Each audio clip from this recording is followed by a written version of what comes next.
Hello and welcome to another video. Today we'll be looking at another aspect of popular folklore, the phenomena of feeling like you're being watched. There is a moment, if you spend enough time outside, when something shifts. You're not alone. You never were alone. You just didn't know it. And then you look up and something is already looking at you. We like to think of ourselves as observers. We watch wildlife documentaries, we carry binoculars, we buy lenses large enough to photograph the moon. We narrate the natural world as if we are slightly above it. Even when we say we feel connected to nature, we still assume we are the ones doing the noticing. But sometimes the noticing goes the other way. And that's when things become interesting. I've had this happen a handful of times. Walking in the wood, a deer standing motionless in the shadows, an owl that didn't flush when I expected it to, or even a fox that clearly clocked me several seconds before I realised it was there. And even once in Zambia, a young male lion that I didn't realise was in the bush next to the vehicle, just a few feet away. There was no roar, no movement, no drama. Just confirmation as I looked down and realised I was seen. And I cannot stress enough how quickly my evolutionary software updated in that moment. We talk a lot about fear of predators, but the fear doesn't really begin with teeth. It begins with simple eye contact. Predators have forward-facing eyes, just like us. That's not an accident. Forward-facing vision is all about depth perception. It's about judgment, about calculating distance before you commit to something that might just commit back. When a wolf looks at you, or a leopard looks through you, or even a domestic cat decides you are mildly suspicious, there is something deeply uncomfortable about it. Why do you think I made cats the villains in my books? Because gaze is power, and suddenly you are not outside the food web. You've suddenly somehow slipped inside it. There's a reason folklore is full of watchers. The thing in the trees, the thing at the edge of the clearing, the red eyes in the dark. In almost every culture, there is some version of something was watching from the forest. Not charging, not attacking, watching, because that's worse. An animal that runs from you confirms your dominance. An animal that watches you without moving, that introduces doubt.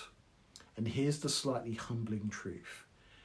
You are almost certainly being watched in woodland more than we realise.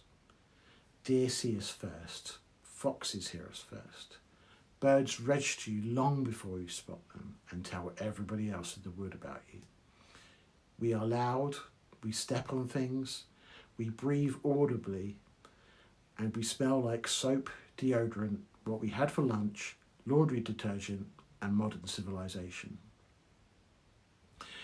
We are not the stealth operatives we believe ourselves to be.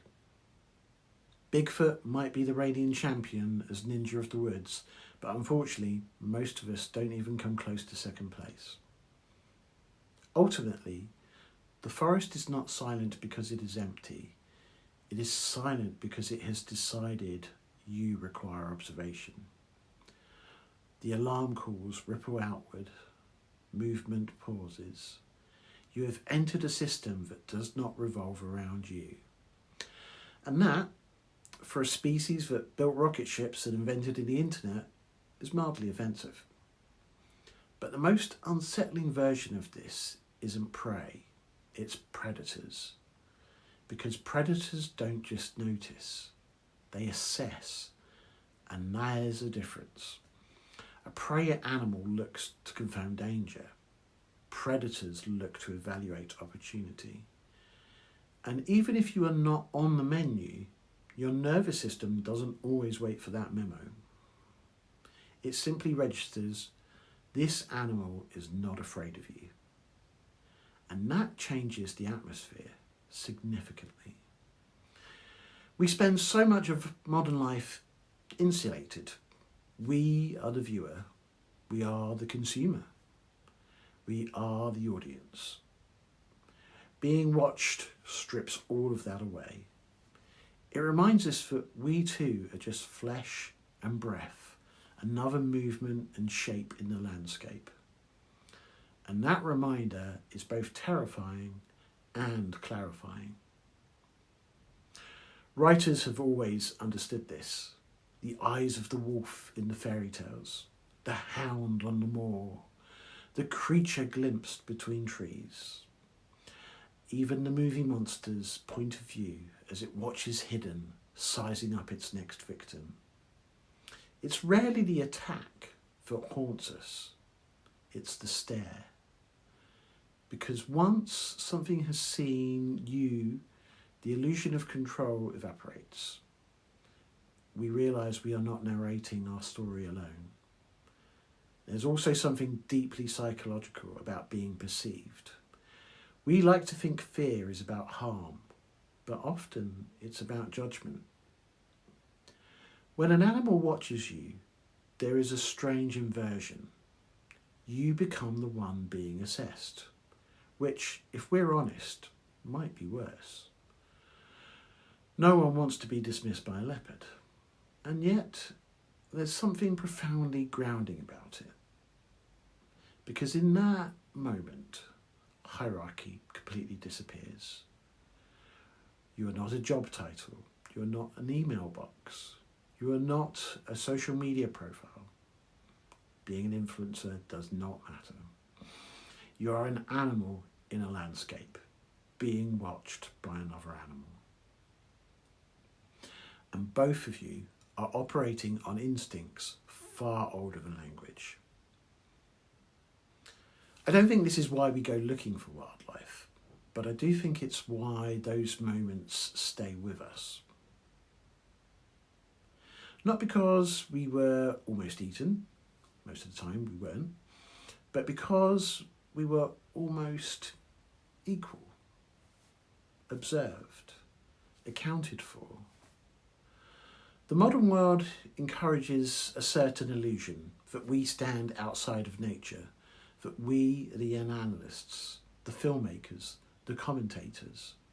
But the wild doesn't recognise that distinction. To a deer, you are movement. To a crow, you are noise. And to a crocodile, you are a mass at the water's edge. In those instances, you are not a protagonist. You are data. And perhaps that's what unsettles us most. We are used to being the centre of the frame. But in the forest, in the long grass, at the edge of still water, you are just another figure passing through. Watched. Filed.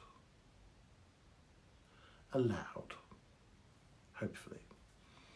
And maybe that's why those moments don't feel purely frightening. They feel sharpening, clarifying. It's often when we feel most aware, visible and alive. So the next time you feel that sensation, that small tightening at the back of your neck, just pause. Don't reach for your phone. Don't dismiss it. Just look. Because somewhere, just beyond your peripheral vision, something might have already looked back.